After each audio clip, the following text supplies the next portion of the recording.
just got home from work. I was able to finish one chapter of Miss Marple, The Complete Short Stories, on my way to work, and I started another chapter on my break and finished it on the way home. So far today I've read 2 chapters and 35 pages. I've got a pretty ambitious goal for the day. I would like to finish this today and finish The Truth About Stacy, which would be super easy to do. And then read at least a few chapters in Heartless. I have to read something. That's my big read, and I need to finish that. I didn't have coffee, but I did have my refresher, my strawberry acai refresher from Starbucks. There's a Twitter sprint happening right now, led by Lucy from the Book Bell. So maybe I'll get in on that. And I thought about going outside again. Not in the sun, but under the shade of our patio. So maybe in a little bit I'll do that. I don't know. I'm pretty tired from work, but we'll see. Enough chit chat. I need to start reading. I will have another update for you in probably a couple of hours. Bye!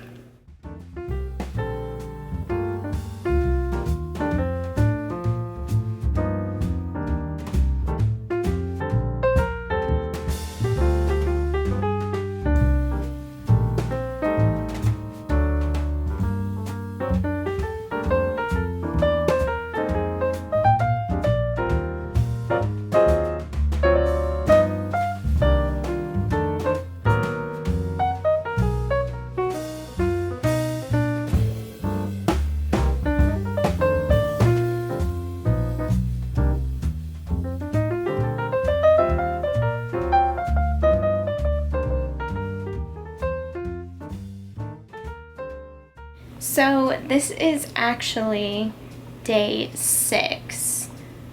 I filmed this challenge like early this morning, around midnight, but I was just way too tired and I don't think I said everything I wanted to say. I don't think I was clear and concise. I think I rambled a bit too much, so I decided to film a better clip.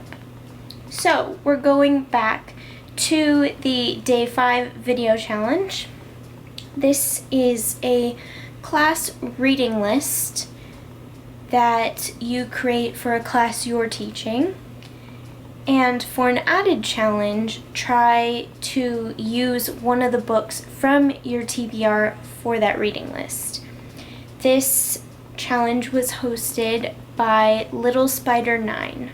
My class is Women of Mystery. The class centers around my personal trinity of female mystery authors. The first being the Queen of Mystery, Agatha Christie. Agatha was English, born in 1890, died in 1976. Her first character was male, Hercule Poirot. He was first introduced in 1920, but Miss Jane Marple was not far behind. Her first book was published in 1930, The Murder at the Vicarage.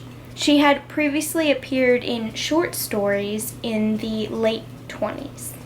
I can't say for sure, but I believe that the books took place during the time in which Agatha was writing. So the first Miss Marple book was published in 1930, so I think the books start in the 30s and go on from there. However, Miss Marple is an older character, and her age does hint at her birth taking place sometime in the mid to late 1800s. In terms of what Agatha brought to the genre, there is a reason she's called the Queen. I think you can't really talk about mysteries without bringing up her name. There's some obvious contributions. She makes you think from the first page to the very last word. she set the bar for a classic whodunit novel. And one other thing that I think she deserves a lot of credit for is dealing with age. There's a lot of discussion about ageism, especially with like actors and people in general. It's like you reach a certain age where you're over the hill and you're unappealing in some way, or useless, you know, things like that. And I think it's so interesting that her two most famous characters, Poirot and Marple, they were both older individuals. These are also two of the most famous sleuths in the mystery genre. She deserves a lot of credit because she tackled age head on, and in all of the books that I've read of hers, age never even comes into play in terms of hindering their abilities to solve mysteries. For the reading list, I have Murder at the Vicarage, which is the first Miss Marple novel. I myself have not read this, but it's something that I do plan on reading very soon. I think it's important to start at the very beginning, see where it all began, because obviously this was the start of something great for the mystery genre. The second book is Miss Marple, The Complete Short Stories. In my opinion, and I'm not sure, I don't run in exclusive Agatha Christie circles, but I don't hear enough about this book. I think it's amazing. I've read it twice, and both times I've flown through it. I should also mention this is in my BookTube-A-Thon TBR, so part of the challenge. Those are the two books I would put on the reading list, but I would also recommend that students read And Then There Were None and Murder on the Orient Express. These aren't Miss Marple novels, but these are possibly the two most famous Agatha Christie books, and they're considered to be the best of the best. I've read them both, and they are amazing.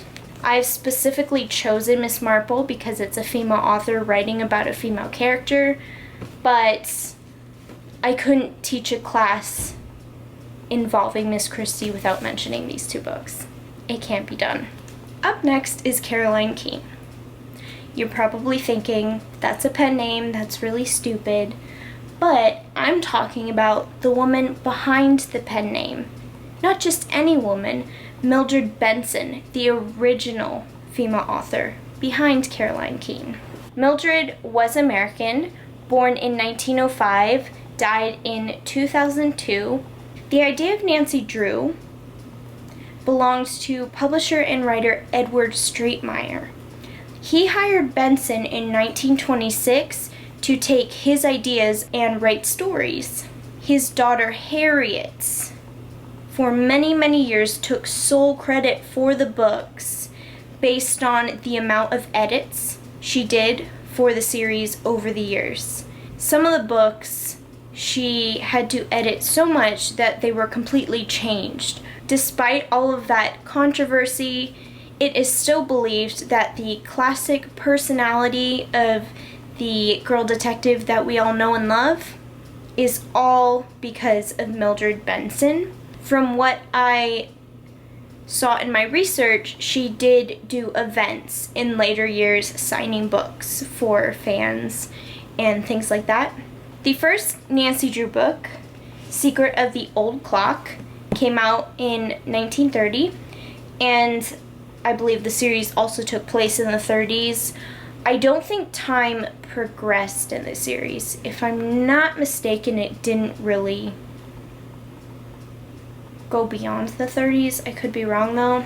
It is important to mention that even though Benson didn't write every single Nancy Drew novel, she was involved in most of the original books. I believe there were 28.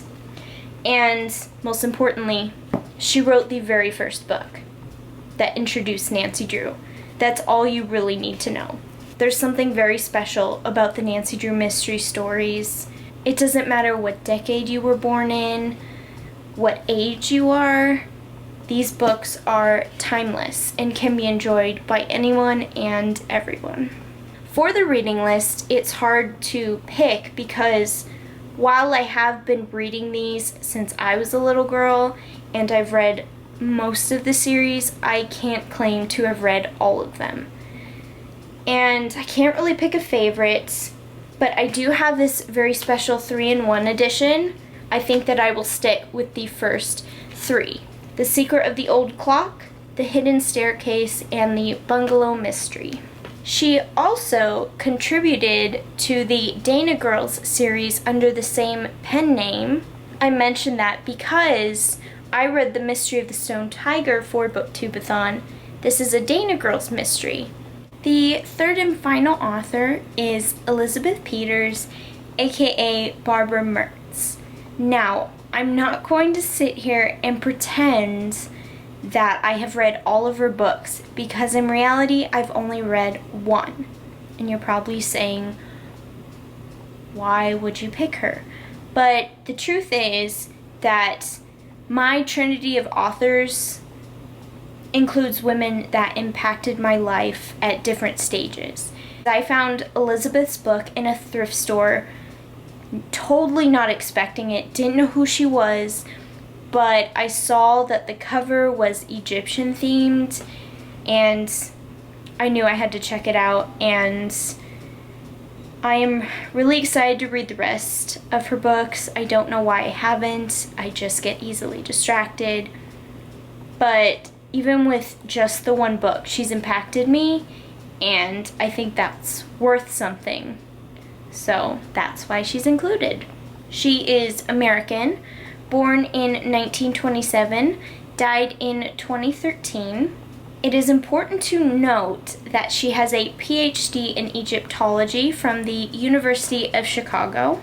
The Egyptian-themed book I was talking about is Crocodile on the Sandbank, the very first book in the Amelia Peabody series, and the only Elizabeth Peters book I have read thus far. This whole series centers around Egyptology and archaeology, and I love that Elizabeth has an education and a background in that subject, because you're getting entertainment from the books, but also legitimate knowledge. She knows what she's talking about. First, I'll mention that the book was written in 1975, but took place in 1884. Amelia Peabody is an independent woman. She doesn't need help from anybody. She is sassy, and I love her because she reminds me a lot of myself. Even though I can't claim extensive knowledge on Elizabeth's books, I know the impact she's had. She is a critically acclaimed author. I want to mention that she has won the Agatha Award. She won it in 1989 for her novel Naked Once More, featuring sleuth Jacqueline Kirby. She has written about more than one female sleuth. She has a series about Jacqueline Kirby, who I believe is a librarian, and also Vicki Bliss, who is a historian. So, once again, she deals not only with entertainment, but also with education. Love it. Because I've only read 1 book, of course, it's the only book on the reading list, but I would assume that by the time I teach the class,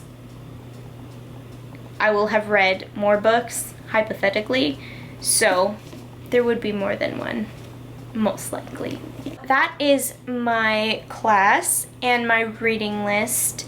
I hope that I was able to explain it well, and hopefully you enjoyed everything I had to say and share. All this research was done relatively quickly, and I won't lie to you, I started with Wikipedia and then backtracked and found articles to back up the information I found. That doesn't mean that everything is true, so if I said something that is incorrect, feel free to correct me, because I want to be accurate with this. I don't want to be giving out false information, especially when these authors mean a lot to me. For one last look, here's my reading list. I'm gonna get back to vlogging now. I will see you in my day 6 vlog. Bye!